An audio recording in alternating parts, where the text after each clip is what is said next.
Hello বন্ধুরা, সকলকে আমি শুভ নববর্ষের আন্তরিক প্রীতি ও শুভেচ্ছা জানাচ্ছি। আজকে আমি নববর্ষের দিন কী কী রান্না করলাম সেই ব্লগটাই আপনাদের সাথে শেয়ার করতে চলছি। বছরের প্রথম দিন আর একটু ভালো মন্দ রান্না না করলেই হয় বলুন তো? আশা করি আপনারাও অনেক ভালো মন্দ রান্না করেছেন, খুব সুন্দরভাবে দিনটা কাটিয়েছেন। প্লিজ কমেন্ট বক্সে জানাবেন কার কেমন কাটলো। তো আমি সকাল সকাল এখানে লুচি বানাতে বসে গেছি, ফুলকো লুচি। আর তার সাথে ঘুগনি বানিয়েছি। ঘুগনিটা প্রেসারেই বানিয়েছি। প্রথমে সিটি সব মশলা টশলা পেঁয়াজ আদা রসুন দিয়ে সিটি মেরে তারপরে সেটা কষিয়ে নিয়েছি প্রেসারে। খুব তাড়াতাড়ি হয়ে গেছে, এভাবে করলে খুব তাড়াতাড়ি হয়। না হলে এমনি কড়াই করতে গেলে অনেক টাইম লাগে। তো আমার এখানে লুচি ঘুগনি সকালের ব্রেকফাস্টের জন্য রেডি। এরপরে চলে গেছি আমি দুপুরের মেনুতে। তো ভেবেছি আজকে দুপুরের মেনুতে পোলাও, ছোলার ডাল দিয়ে আলু পটলের একটা সবজি, চিকেন শামি কাবাব আর মাটন দিয়ে আলু করব। তো সেই অনুযায়ী আমি আর মটন দিয়ে আলু ডুমো ডুমো আলু কেটে মাটন দিয়ে এটা সুন্দরভাবে ঝোল করে নিয়েছি।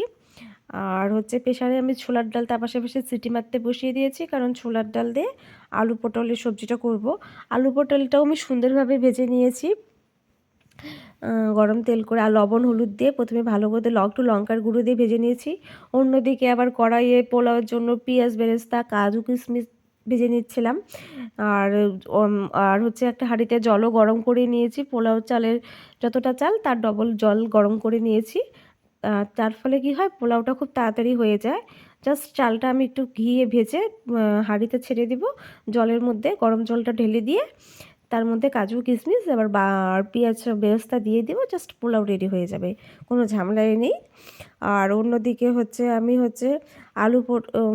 ছোলার ডালটাও সিটি মেরে নিয়েছি প্রেসারে। তো সব আলু পটল ভাজার পরে পেঁয়াজটাকে তেলের মধ্যে জিরে শুকনো লঙ্কা তেজপাতা ফোড়ন দিয়ে সুন্দরভাবে হলুদ লবণ জিরে গুঁড়ো ধরে গুঁড়ো গরম মশলা গুঁড়ো দিয়ে ভালো মতো কষিয়ে আলু পটলটা তারপরে আর ছোলার ডালটা দিয়ে সুন্দরভাবে অনেকক্ষণ ধরে কষিয়ে উপর থেকে একটু ঘি ছড়িয়ে নামিয়ে নিয়েছি। তো আমাদিকে পোলাও রেডি হয়ে গেছে। অন্যদিকে আমি চিকেন শামি কাবাব বানাচ্ছি। এটা আমার হাজব্যান্ডের স্পেশাল রিকোয়েস্ট ছিল, তাই। তো আমার মেনু মোটামুটি আজকে এইটুকুই ছিল, বাচ্চা নিয়ে বেশি কিছু বানাতে পারিনি। তো আমার তো দিনটা আজকে খুব ভালোই কেটেছে।